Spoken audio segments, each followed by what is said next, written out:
যশোরের বাঘারপাড়ায় পুকুরে ডুবে 2 বোন সহ 3 শিশুর মৃত্যু হয়েছে। শুক্রবার দুপুরে উপজেলা জামদিয়া ইউনিয়নের জামদিয়া দক্ষিণ পাড়ায় এ ঘটনা ঘটে। নিহতরা হলেন জামদিয়া দক্ষিণ পাড়ার আশিকুর রহমানের মেয়ে 10 বছর বয়সী ফাহিমা খাতুন, একই গ্রামের নিসার আলীর মেয়ে 13 বছর বয়সী লামিয়া আক্তার ও 10 বছর বয়সী সুলতানা আক্তার। বিষয়টি নিশ্চিত করেছেন ইউপি সদস্য সরওয়ার হুসাইন।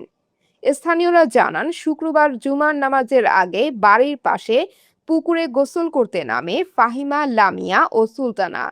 এক পর্যায়ে তারা তিনজন বাগানের মধ্যে গভীর ওই পুকুরে ডুবে যান। খবর পেয়ে পরিবারের লোক ও স্থানীয়রা তাদের উদ্ধার করে বাঘারপাড়া উপজেলা স্বাস্থ্য কমপ্লেক্সে নিয়ে আসলে চিকিৎসক তাদের মৃত ঘোষণা করেন। ইউপি সদস্য সরওয়ার হোসাইন বলেন, পুকুরটি নিহত শিশু ফাহিমাদের।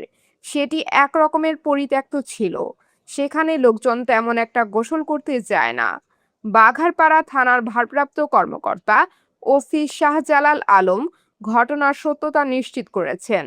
তিনি জানান, এ ঘটনায় আইনগত ব্যবস্থা প্রক্রিয়াধীন রয়েছে।